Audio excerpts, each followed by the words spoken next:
وخليني أبدأ معك دكتور عائد المناع، ولو نتحدث بداية قبل أن ندخل ممكن في تفاصيل أدق عن تاريخية وجغرافية حقل الدرة طبعا السعودية، ولماذا هذا الخلاف حول ملكيته مع إيران؟ تفضل. هذا الحقل بالنسبة للكويت هو حقل كويتي بحت، ليس لأحد شراكة فيه على الإطلاق. أن حقل الدرة الحقيقة هو حقل كويتي يقع في جنوب غرب نسبي الكويت باتجاه المملكة العربية السعودية. وهذا الحقل الحقيقة يعني يكتشف في ستينيات القرن الماضي، هو الحقيقة في 1960، لكن ما كان هناك يقين بما فيه من ثروات، لكن فيما بعد تأكد أنه يحتوي على كميات هائلة من الغاز الطبيعي وأيضا من النفط ومن المكثفات النفطية. هذا الحقيقة الحقل يعني أترك ربما نتيجة يعني الجوانب التكنولوجية في ذلك الوقت، وأيضا الحقيقة تجنبا لأي إثارة موضوع، وخاصة المنطقة مضطربة خلال فترات حكم الشاه وما بعد ذلك. أنا أقول لك أنه هذا الحقل بالنسبة للكويت هو حقل كويتي 100%. الكويت الحقيقة تقديرا لمساندة السعودية لها في أكثر من موقف، رأى الشيخ جابر الأحمد الأمير الأسبق رحمة الله عليه بأن يكون هذا الحقل كونه قريب من السعودية وله امتداد داخل المياه البحرية السعودية، رأى أن يكون للسعودية ليس فقط سلف، وإنما تكون مناصفة ما بين البلدين، بحيث يكون السعودية 50% والكويت 50%. أكد لك أنه هذا الحقل ينتج يوميا حوالي 1,000,000,000 قدم مكعب قياسية من الغاز الطبيعي و84,000 برميل من المكثفات اليومية، وأكثر من 300 مليون من النفط. هذا أيضا نفسه هو الحقيقة يعني يحتوي داخله في أعماقه تقديرات طبعا ما لا يقل عن 10 إلى 11 تريليون قدم مكعب من الغاز الطبيعي. ويبدو أنه هذا للأسف هو ما أغرى الأخوة في إيران بأن يدعوا دائما بأن لهم شراكة. طبعا دعنا نقول بكل موضوعية إيران دولة قريبة ومشاطئة، ويعني من حقها أن تدعي، ولكن تدعي ما هو ممكن.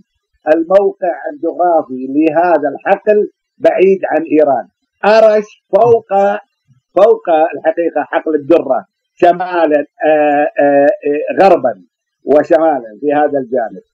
الجانب الحقيقة الآخر أن الكويت والسعودية كانوا دائما يقولوا لإيران لنرسم الحدود البحرية بشكل دقيق، وبالتالي لا يكون هناك إشكالية جرف قاري بحيث يعرف كل طرف ما له وما عليه في هذه الجوانب. إيران تصر على أن يكون الترسيم أحادي، يعني الكويت ومع إيران وإيران مع السعودية، بحيث ما يكون الكويت والسعودية يصران على أنهما فريق واحد، وأنه الترسيم يتم على هذا الأساس. وبالتالي تعرقلت للأسف الشديد الكثير من المفاوضات وما زالت الأمور مجمدة. تفضل دكتور عاد، إذا كانت الأمور كما تحدثت عنها قبل قليل بهذا الوضوح، وأن حقل الدرة يعني لا شك ولا ريب ولا جدال في كونه ملكيته خاصة بالكويت والسعودية، فلماذا إذن هذا الإصرار الإيراني وهذه الثقة وعزم إيران على التنقيب على يعني في هذا الحقل؟ يعني أولا أتمنى بالفعل مثل ما تمنيت أخي زكريا بأن يكون الخطاب الإيراني مثل الحقيقة ما بدأ به زميلنا العزيز الأستاذ سعيد شاوردي. نحن جميعا في هذا الإقليم نريد الأمن والاستقرار والسلام الحقيقة، وأنا على يقين أن الأخ والأستاذ سعيد وأيضا الأخوة في إيران يعرفون يقينا أن الكويت لا يمكن أن تدعي ما ليس لها إطلاقا. الكويت لا تبحث عن المشاكل، بالعكس الكويت بلد معروفة بالمسالمة والمهادنة وعدم إثارة المشاكل، وربما حتى أحيانا التغاضي عن بعض الحقوق. لذلك عندما تقول الكويت أن هذا الحقل الكويتي وهي مع السعودية شاركت السعودية فيه، فهذا لا يترك أي مجال للشك بأن لإيران أي علاقة فيه. لا يمكن أن تتجاهل الكويت إيران. الكويت بالمناسبة علاقتها جيدة إلى حد ما، حتى في ظل الأزمات العلاقة مع إيران طيبة. ونحن في الكويت، وليسمعني الأخ سعيد، نذكر إيران موقفها الإيجابي من الاحتلال العراقي للكويت، وقفت الحقيقة ضد هذا الاحتلال ولا زلنا نذكر ذلك ودائم نكرر ذلك. لكن أحيانا الحقيقة المصالح تأتي لها يعني أولوية على بعض الأمور. الآن هذا الحق الكويتي بالنسبة للكويت، وقالت الكويت بوضوح على لسان وزير النفط وعلى لسان وزارة الخارجية، والسعوديين أكدوا أنه حقل كويتي سعودي بحت. وبالتالي أتمنى أن الأخوة في إيران لا يصروا على ذلك، وعندهم من الخير ما يكفي إن شاء الله، ويتركوا هذا الموضوع حتى لا يكون سببا في إعادة التوتر للمنطقة ويعني ابتعادنا عن بعض بعد أن أصبحنا الآن في فعلا على مقربة من بعض. أذكر أخي سعيد وأخواننا في إيران أن الكويت كانت من المنافذ الجيدة لإيران خلال أزماتها الماضية، يعني من الحرب الإيرانية العراقية إلى ما بعد ذلك، وكذلك دبي والإمارات العربية كانت من المنافذ. لكن التأزيم وأحيانا الأمور التي تحدث بعض الإشكاليات الحقيقة تعكر الأجواء ما بين الأشقاء. هذا ما لا نريده. نريد بالفعل علاقات عادية وطبيعية وزيارات متبادلة وثقافية بعيدا عن التهديد والوعيد والإثارات اللي لا ضرورة لها إطلاقا في هذا المجال. أما لماذا تصر إيران عليه، فأنا أعطيتك الحقيقة يعني بعض المؤشرات اللي هو الحقيقة ما يحتوي هذا الحقل. هذا الحقل يحتوي على الحقيقة كنز، يعني لما نقول 11 تريليون تقديرات، طبعا 11 تريليون من تريليون قدم مكعب من الغاز الطبيعي، بالتأكيد هذا مغري لا شك في ذلك. لكن أرش الذي يتحدث عنه الأخوة في إيران ليس هو حقل الدرة، هو الحقيقة فوق حقل الدرة في مكان أعلى.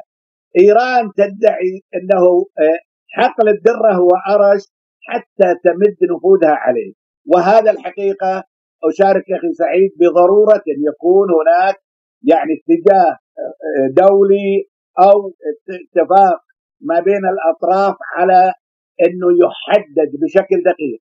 أيضا أؤكد مرة أخرى أنه لا الكويت ولا السعودية ترغب بأي توتير للعلاقات ولا يعني دخول في أزمة جديدة أو لا سمح الله صراع آخر إطلاقا. لذلك وإيران أنا باعتقادي تعرف ذلك، ولذلك نتمنى على الأخوة في إيران أن لا يكون مثل هذا الموضوع سببا في ابتعادنا عن بعض بعد أن أصبحت العلاقات الآن يعني بشكل جدا طيب، خاصة لما يكون هناك تبادل تمثيل دبلوماسي وعودة العلاقات ما بين السعودية وإيران. وبالتالي يعني الأمور الطيبة التي تحدث الآن ينبغي أن نبني عليها ولا ينبغي أن نؤثر سلبا عليها. هل السعودية اليوم والكويت تفهم ممكن هذه الخطوات الإيرانية بحسن نية؟ أنا أمانة السعودية ورغم تقاربها دعنا نقول مع طهران، ما زالت هي والكويت ما زالت تعتبر أن إيران لا يؤتمن جانبها. لا هو شوف، يعني أتمنى أنه ما نلقي بأخطائنا على الآخرين.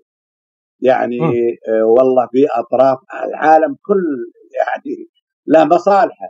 يعني إذا الغربيين أو غيرهم لا يريدوك أن تكون مستقرا، ليس معنى هذا بأن تمتثل لأوامرهم. مثل ما شار أخي سعيد، السعودية اتخذت خطوة شجاعة وتاريخية الحقيقة بأن اتجهت إلى إعادة العلاقات إلى طبيعتها مع إيران، بالرغم من عدم رضا الأطراف الأخرى بما فيها الولايات المتحدة الأمريكية. السعودية في هذه الخطوة قالت للعالم أنه نحن أهل الإقليم نستطيع أن نتفاهم فيما بيننا ونحل مشاكلنا. أذكر أخي سعيد أن المرحوم الشيخ صباح الأحمد أمير دولة الكويت زار إيران والتقى بالإمام الخمائني والتقى بالقيادات الإيرانية وتحدث بروح أخوية أنه نريد سلام وأمن واستقرار لهذه المنطقة، بالرغم من الموقف الأمريكي والغربي من إيران. في كل هذه الظروف كانت دول الخليج شجاعة، حتى الإمارات. يعني رئيس جهاز الأمن الإماراتي زار طهران والتقى بالمسؤولين الإيرانيين، وكل هذه قطر علاقتها طيبة مع إيران. وبالتالي يعني عمان يعني ما في دولة خليجية الحقيقة إلا وتحاول أن يكون لها علاقات طيبة مع إيران. عندنا مشاكل في البحرين، هذه نتمنى أنه إيران تنهي هذه الوضعية من جانبها. ولكن في نفس الوقت الحقيقة اليوم عندما نتحدث عن هذا الموضوع نعتقد بأن إيران الحقيقة مخطئة في هذا الجانب. أنا أعطيتك الخريطة ولو تعيدها راح تشوف أنه حقل الدرة يقع جنوب غرب حقل برقان، وهو حقل كويتي، يعني الثروة النفطية في كله.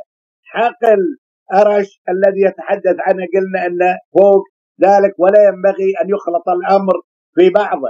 وبالتالي للأسف الشديد هناك معلومات تقول أن إيران بدأت بعملية يعني الاستكشافات والقيام بعمليات يعني تنقيبة وما شابه ذلك في هذه المياه. وهذا طبعا بالتأكيد إن تأكد سيكون الحقيقة موقف عدائي وغير مقبول على الإطلاق، طالما أن هناك عدم ترسيم واضح للحدود البحرية ما بين الكويت على وجه الخصوص وإيران، وما بين الكويت والسعودية وإيران من جانب آخر. بالتأكيد أي خطوة ستكون عملية استفزازية. بل لو أن نحن تقدمنا بالاتجاه، لو ذهبنا إلى أرش وقلنا أنه هذا لنا نصيب فيه، لكان موقف إيران موقف آخر مختلف. وبالتأكيد سنكون معتدين في هذا الجانب ما لم يكن هناك يعني حقوق قانونية مضمونة في هذا الجانب. أكرر، الكويت لا يمكن أن تصدر بيان بهذه القوة وبهذا الإصرار ما لم تكن واثقة يقينا أن هذا الحق الكويتي بحت. والله تقاسمته مع السعودية أو اتجهت باتجاه آخر، هذا الحقيقة حقها السيادي ومياه الاقتصادية في طيب البحر. دكتور، نعم دكتور، خليني اتفاعل معك. لا نحمل الآخرين، سأعطيك الوقت، نستطيع أن نحل مشاكلنا. فقط اسمعني دكتور، اسمعني لو تسمح. هناك من يقول لك اليوم أن السعودية تدفع اليوم ضريبة تقاربها مع إيران، لأن السعودية جعلت إيران في موقع القوة، وهذه ضريبة اليوم تدفعها السعودية ومعها بقية دول الخليج بهذا التقارب الذي جعل من إيران في موقع القوة أمام دول الخليج. ما رأيك؟ يعني شوف، هو الكلام طبعا كثير، والغربيين بالتأكيد يلومون السعودية ويلومون دول الخليج ويعتبرون بأنه إحنا ننفس عن إيران ونخفف عنها الضغط. كل هذا يقوله الحقيقة الغربيون. ومثل إثارة مثل هذا الموضوع من قبل الإخوة في إيران لا شك بأنه حقيقة لصالح الشامتين في السعودية وفي دول المنطقة. لذلك هذا الموضوع لا ينبغي أن يثار إطلاقا، هذا حق الكويتي ولا ينبغي أن يتم النقاش فيه. وإخواننا في إيران يعلمون يقينا أن الكويت لا يمكن أن تدعي سنتيمتر مش أكبر سنتيمتر للآخرين وتدعي ملكيته في هذا الجانب.